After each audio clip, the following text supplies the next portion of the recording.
की स्टार्टिंग में हम 3 साइंटिस्ट को बीच पर जाते हुए देखते हैं, जिनमें से आगे एक आदमी स्टीवन हमें इस डेड जायंट के बारे में स्टोरी सुनाएगा। असल में इस सी में एक दिन पहले काफी बड़ा तूफान आया था, जिसके वजह से एक डेड जायंट बीच पर आ गया था। उस डेड जायंट को देखकर फिशरमैन काफी हैरान थे और इसीलिए वो इस बारे में पुलिस को इन्फॉर्म भी करते हैं, लेकिन कोई भी उनकी बात पर बिलीव नहीं करता। लेकिन जैसे जैसे लोग बीच पर विजिट करते हैं, उनके पास सुनाने के लिए सिर्फ जायंट की कहानी थी। और अब साइंटिस्ट खुद बीच को विजिट करने का डिसीजन लेते हैं, जहां वो खुद उस जायंट को अपनी आंखों के सामने देख रहे थे। इसके बारे में वो काफी बार सुन चुके थे। उस जायंट को देखने के लिए बहुत सारे लोग आए हुए थे वहां पर, लेकिन कोई भी उसे टच नहीं कर रहा था क्योंकि सारे उसे डर रहे थे। अब यहाँ पर स्टीवन और उसके आदमी ये अंदाजा लगाते हैं कि शायद उसका वेट 80 टन के करीब होगा।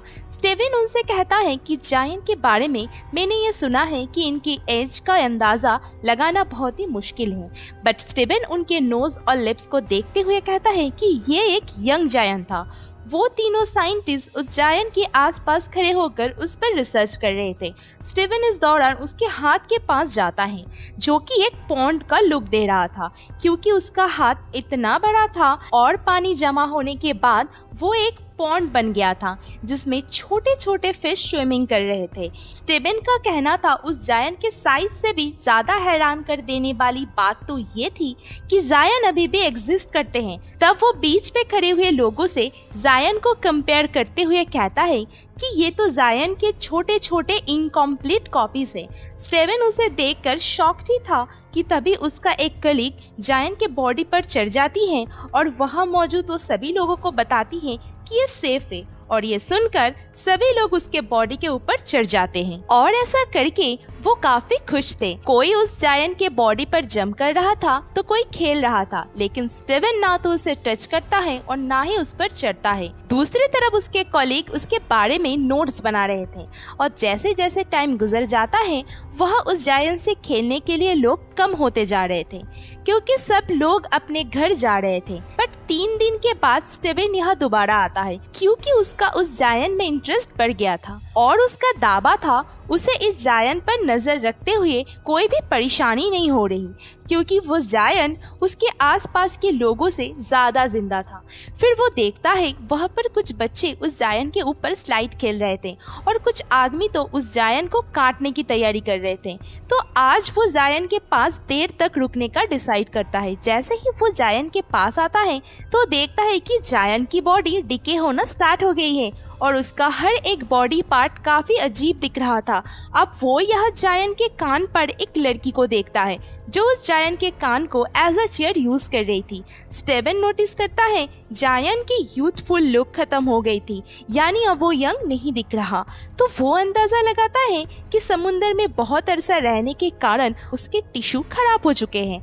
दैट्स व्हाई उसकी बॉडी काफी जल्दी खराब हो गई है। स्टीवन जायंट के फेस पर एक इंसेक्ट को देखता है जो कि उसके माउथ में जा रहा था। तब स्टीवन सोच रहा था इस इंसेक्ट के मंजिल तक पहुंचने से पहले ये जायंट डिके हो जाएगा। देन स्टीवन बहुत हिम्मत करके उस जायंट के ऊपर चढ़ता है।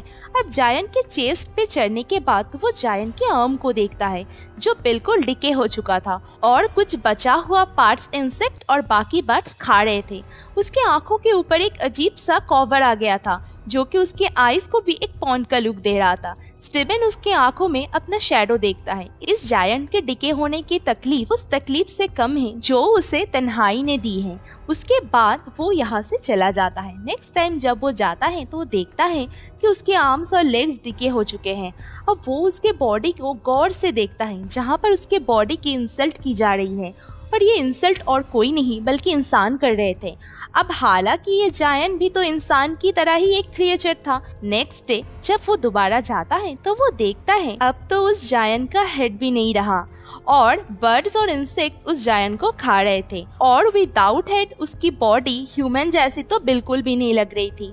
अब इसी के साथ ही इस डेड बॉडी और स्टीवन का रिलेशनशिप भी यहीं पर ही खत्म हो रहा था। तीनों काफी दिनों तक बीच पर नहीं जाता। देन काफी हफ्तों बाद जब वो बीच पर आता है तो वो ये देखकर काफी हैरान हो जाता है कि अब उसके पास कोई भी ऐसी चीज बाकी नहीं रही जिसकी वजह से वो इंसान लगे, और वहाँ पर जो बाकी था वो उसका बस डिकेड गर्ड था, और अब सभी लोगों का उस जायंट पर से इंटरेस्ट खत्म हो चुका था। देन काफी महीने गुजर जाते हैं और लोग तो अब जायंट की एंट्री को भी भूल चुके थे, और जायंट की बोन अलग अलग जगह एज अ डेकोरेशन देखने को मिलती है। एक दिन साइकिलिंग करते हुए स्टेबन उस जायंट का स्कल एक खाली मैदान में देखता है। उसका ख्याल था कि अगर वो इस सिटी को गौर से देखेगा तो उसके आईज और नोज के बोन्स भी मिल जाएंगे, क्योंकि स्टेबन के अकॉर्डिंग जायंट के बोन से बनी हुई डेकोरेशन ज्यादा अच्छी है उन यादों से जो स्टेबन के माइंड में है। अब उस जायंट के कुछ बॉडी पार्ट्स को सर्कस में भी रखा गया था, और अब साइंटिस्ट का कहना था जिस किसी ने भी उस जायंट को देखा है वो तो उसे मॉन्स्टर ही समझते हैं जो कि मर चुका था। पर स्टेबन के लिए जायंट आज भी जिंदा है, और अक्सर वो अपने ड्रीम में देखता है कि जायंट उसके सिटी से गुजर रहा है और अब वो वापस सी में जाने के लिए जगह जगह से अपनी बॉडी पार्ट्स कलेक्ट कर रहा है। अब ये मूवी हमें एक डीप मैसेज देती है कि कैसे एक इंसान इस दुनिया में आता है और लोगों के जिंदगी में असर छोड़ता है। वो लोगों से सीखता है, सिखाता है। दिन जब वो इस दुनिया से चला जाता है तो लोग उसे भूल जाते हैं। इवन कई महीने और साल गुजर जाते हैं लेकिन कोई उसे याद नहीं करता। सेम ऐसे ही जैसे हमें इस मूवी में दिखाया गया है कि कैसे एक जायंट आया और सबका अटेंशन बन गया। दिन महीने और साल गुजर गए लेकिन किसी को वो याद नहीं रहा। असल में यही इंसान की जिंदगी का बिटर ट्रूथ है कि जब तक कोई इंसान जिंदा रहता है तब तक लोग उसे याद रखते हैं। दिन वही इंसान मर जाए तो लोग उसे थोड़े दिन बाद ही भूल जाते हैं। तो अकॉर्डिंग टू मी जितने दिन जिंदा हो बस खुश रहो। अप्स एंड डाउन तो हर किसी के लाइफ का पार्ट है, बट कभी भी एक चीज को लेकर दुखी मत रहो। तो आज के वीडियो में बस इतना ही। मिलते हैं नेक्स्ट वीडियो में, तब तक के लिए bye and keep smiling and be healthy.